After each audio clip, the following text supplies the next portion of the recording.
ছাত্রছাত্রীরা, আজকে আমি তোমাদের আমার বইয়ের দ্বিতীয় পর্বের 153 নম্বর পৃষ্ঠা থেকে 158 নম্বর পৃষ্ঠা পর্যন্ত সমস্ত সমাধান করিয়ে দেব। 153 নম্বর পৃষ্ঠায় তোমরা দেখো পরোপকার, রজনীকান্ত সেন। তাহলে দেখো, এটি একটি কবিতা, পরোপকার রজনীকান্ত সেনের লেখা।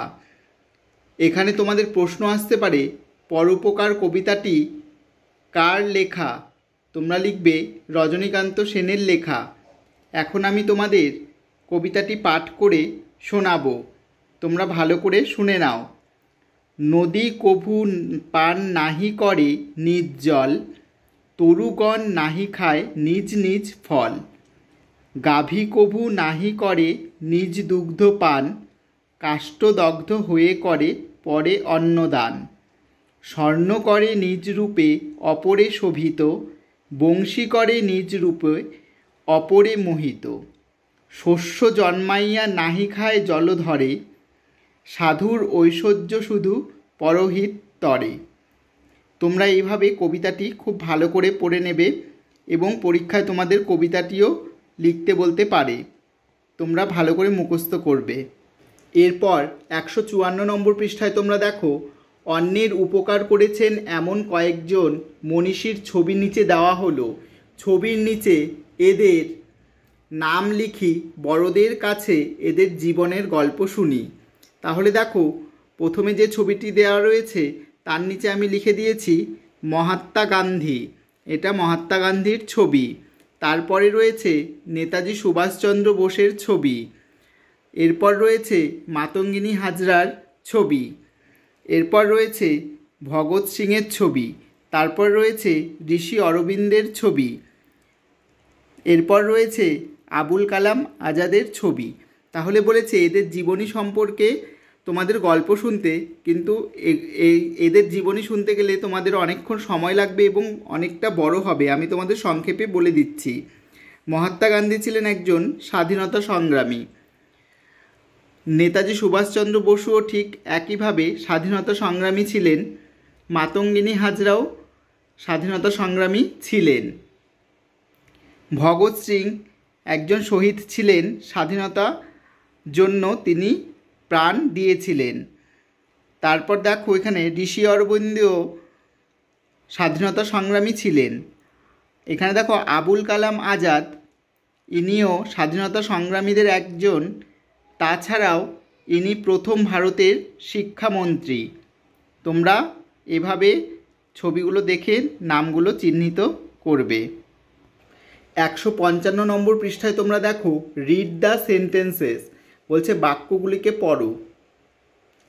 এখানে বলেছে মিনা অ্যান্ড বিনা আর ফ্রেন্ডস, বলছে মিনা আর বিনা হয় বন্ধু। They always walk to school together, বলছে তারা সর্বদা পায়ে হেঁটে বিদ্যালয়ে যায়। Mina's father is a doctor, মিনার বাবা হয় ডাক্তার। He treats sick people in the village, বলেছে সে গ্রামের অসুস্থ জনগণকে চিকিৎসা করে। Bina's father is a farmer, বিনার বাবা হলো কৃষক। He works in the field, সে মাঠে মধ্যে কাজ করে। দে অল লাভ দেয়ার ভিলেজ, তারা তাদের গ্রামকে ভালোবাসে। এরপর টিক দ্য কারেক্ট অ্যান্সার, বলছে সঠিক উত্তরটির ওপরে টিক চিহ্ন দাও। 1 নম্বরে দেখো Mina and Bina always go to playground school together, তাহলে স্কুলের ওপরে আমি টিক চিহ্ন দিয়ে দিয়েছি, আবার নিচে দাগও দিয়ে দিয়েছি। 2 নম্বরে দেখো Mina's father treats the sick healthy people in the village, তাহলে সিক এর ওপরে আমি টিক চিহ্ন দিয়ে দিয়েছি, নিচে দাগও দিয়ে দিয়েছি। সিক মানে অসুস্থ। তারপরে দেখো 3 নম্বরে Bina's father is a doctor farmer, তাহলে বিনার বাবা কী ছিল? ফার্মার, তাহলে ফার্মারের উপরে আমি টিক চিহ্ন দিয়ে দিয়েছি, নিচে দাগও দিয়ে দিয়েছি। 4 নম্বরে দেখো they all love their village town, তারা ভালোবাসত সকলে কি? গ্রামকে তাদের, তাই এখানে ভিলেজের ওপরে আমি টিক চিহ্ন দিয়ে দিয়েছি, আবার নিচে দাগও দিয়ে দিয়েছি। তোমরা এভাবে করে নেবে। এরপর লিসেন অ্যান্ড সে বলছে শোনো এবং বলো। তোমাদের এখানে একটা রাইম দেওয়া আছে, দেখো, the baby in the cradle বলছে শিশুটি দোলনার মধ্যে। এখানে আমি তোমাদেরকে উচ্চারণ করে পড়িয়ে দেব। The baby in the cradle বলছে শিশুটি দোলনার মধ্যে। Goes rock a rock a rock, সে চলছে কেমন করে, rock a rock a rock মানে দুলছে। তারপর দেখো the clock on the dresser বলছে the clock on the dresser. এখানে দেখো ঘড়িটা কোথায় রয়েছে, একটা আলমারির ওপরে, তাই এটাকে ড্রেসার বলা হয়েছে। তাহলে ড্রেসারের ওপরে কি আছে, ঘড়ি আছে। তোমরা ভালো করে দেখো ছবিটাতে। তারপর goes tick a tick a tick, তাহলে ঘড়িটা কিভাবে চলছে, tick a tick a tick, tick tick করে চলছে। The rain on the window বলেছে জানালা দিয়ে বৃষ্টি আসছে। Goes tap a tap a tap, কেমন করে পড়ছে, ট্যাপ ট্যাপ ট্যাপ এরকম করে পড়ছে। তারপরে দেখো but hair comes the sun বলছে কিন্তু এখানে সূর্য এসেছে। So we clap A clap A clap, তাই আমরা কি করছি, হাততালি দিচ্ছি। ক্ল্যাপ মানে হাততালি দেওয়া, তাই আমরা হাততালি দিচ্ছি।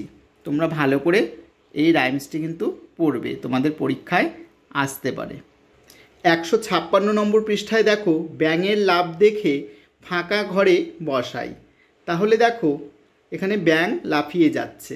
তাহলে দেখো একবার লাফ দিলে ব্যাঙ যাচ্ছে 5 ঘর, দুইবার যদি লাফ দেয় ব্যাঙ তাহলে 10 ঘর যাচ্ছে, 3বার যদি লাফ দেয় তাহলে 15 ঘর যাচ্ছে, 4বার যদি লাফ দেয় তাহলে 20 ঘর যাচ্ছে।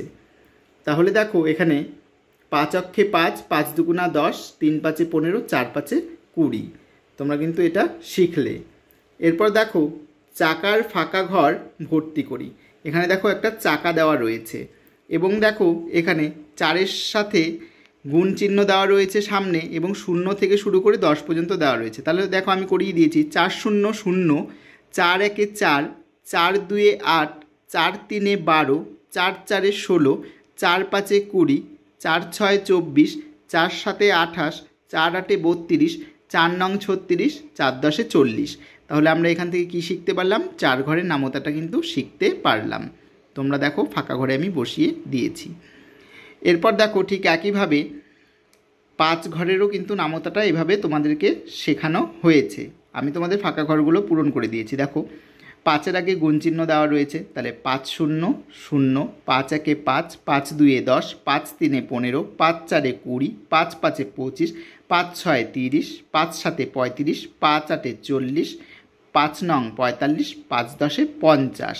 তাহলে আমরা কিন্তু 5 ঘরের নামতাও শিখে নিলাম। তোমরা এইভাবে ভালো করে কিন্তু শিখবে। এটা 4 ঘরের নামতা আর এটা 5 ঘরের নামতা।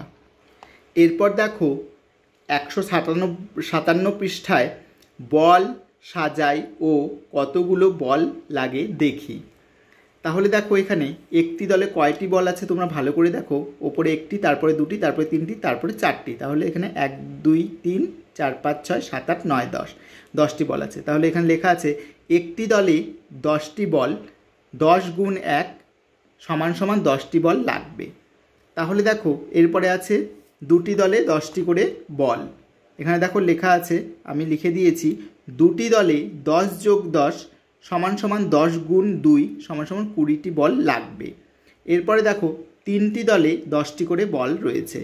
তাহলে দেখো আমি ফাঁকা ঘরে লিখে দিয়েছি, তিনটি দলে 10 যোগ 10 যোগ 10 সমান সমান 10 গুণ 3 সমান সমান 30, মানে 3 10 30, 30টি বল লাগবে। এবার 4টি দলে 10টি করে বল আছে। তাহলে কিভাবে লিখব, 4টি দলে 10 যোগ 10 যোগ 10 যোগ 10 সমান সমান 10 গুণ 4 সমান সমান 40, 4 10 40টি বল লাগবে। এরপরে 5টি দলে 10টি করে বল রয়েছে। তাহলে দেখো 5টি দলে 10 যোগ 10 যোগ 10 যোগ 10 যোগ 10 সমান সমান 10 গুণ 5 সমান সমান 50টি বল লাগবে। তাহলে 5 10 50, 50টি বল লাগবে। তোমরা এভাবে ফাঁকা ঘরগুলো পূরণ করে নেবে। এরপর চলে আসলাম 158 নম্বর পৃষ্ঠায় রঙিন কার্ডের মজা। এখানে দেখো রঙিন কার্ড দেওয়া রয়েছে 3টি দলে 2টি করে, একের কার্ড দেওয়া রয়েছে, তাই 3 কোণা কিন্তু কার্ড আছে। তাহলে 2টি 2টি 2টি, তাহলে এখানে দেখো কয়টি কার্ড হয়েছে? 6টি। তাহলে এখানে অন্যভাবে যদি লিখি তাহলে 2টি করে ছিল কিন্তু 3টি দল, এখানে দেখো 3টি দল, তাহলে 3 দুগুণা 6, 6 হয়েছে। এখানে ঠিক করে দেওয়া রয়েছে দেখো 2 যোগ 2 যোগ 2 সমান সমান 2 গুণ 3 সমান সমান 6। এটা কার্ডের সাহায্যে করে দিয়েছে। এখানে দেখো এখানে গুণফল 6, কিন্তু 2কে 3 বার নেওয়া হলো, এই 2কে কি বলবো? 2কে গুণ্য বলবো, 2কে 3 বার নেওয়া হলো তাই 3কে গুণক বলবো। তাহলে গুণ্যকে গুণক দিয়ে গুণ করলে গুণফল পাওয়া যায়, তোমরা এটা জেনে রাখবে। এরপর দেখো 4টি দল রয়েছে, 2টি করে কার্ড রয়েছে একের। তাহলে দেখো 2 2 4 2 6 2 8, তাহলে এখানে একের কয়টা কার্ড হবে? 8টি কার্ড হবে। এখানে অন্যভাবে তাহলে কিভাবে পাই দেখো, এককের ঘরে 2টি করে কার্ড ছিল একটি দলে, আর দলের সংখ্যা ছিল 4, তাহলে 4 দুগুণে 8, 8 হবে। আর এই পাশে দেখো করে দেওয়া আছে 2 যোগ 2 যোগ 2 যোগ 2, তাহলে সমান সমান 2 গুণ 4 সমান সমান 8। তাহলে এখানে গুণ্য হলো 2, গুণক হলো 4, যেহেতু গুণ্যকে 4 দিয়ে গুণ করা হয়েছে গুণক, ও গুণফল 8। গুণ্য আর গুণককে গুণ করলে গুণফল পাওয়া যায়, 8 হবে। এরপরে ঠিক দেখো কয়টি দল রয়েছে? 3টি দল রয়েছে, 3টি দলে 3টি করে কার্ড রয়েছে একের। তাহলে এখানে গুণেই তোমরা বুঝতে পারবে 9টি হচ্ছে, 3 3 6 3 9, তাহলে এখানে একের 9টি কার্ড হয়েছে। তাহলে অন্যভাবে পাই 3 গুণ 3, এখানে 3টি করেই কার্ড রয়েছে, আবার দলও 3টি রয়েছে, তাহলে 3 তিরিক্ষে 9। তাহলে দেখো এখানে 3 যোগ 3 যোগ 3 সমান সমান 3 গুণ 3 সমান সমান 9, 3 তিরিক্ষে 9। এখানে গুণ্য 3, গুণক 3 ও গুণফল 9, গুণ্যকে গুণক দিয়ে গুণ করলে গুণফল পাওয়া যায়, তাই 9 হয়েছে। তোমরা ভালো করে এই অঙ্কগুলো কিন্তু করবে, পরীক্ষায় কিন্তু আসবে। আর ভিডিওটি যদি তোমাদের সকলের ভালো লেগে থাকে, অবশ্যই যারা আমার চ্যানেলে নতুন রয়েছো তারা অবশ্যই চ্যানেলটিকে সাবস্ক্রাইব করে দেবে, আর যারা প্রথম থেকেই রয়েছো তারা কিন্তু লাইক কমেন্ট শেয়ার করতে ভুলো না। পরবর্তী পৃষ্ঠার পড়াগুলো নিয়ে তোমাদের সামনে আমি আবার হাজির হব।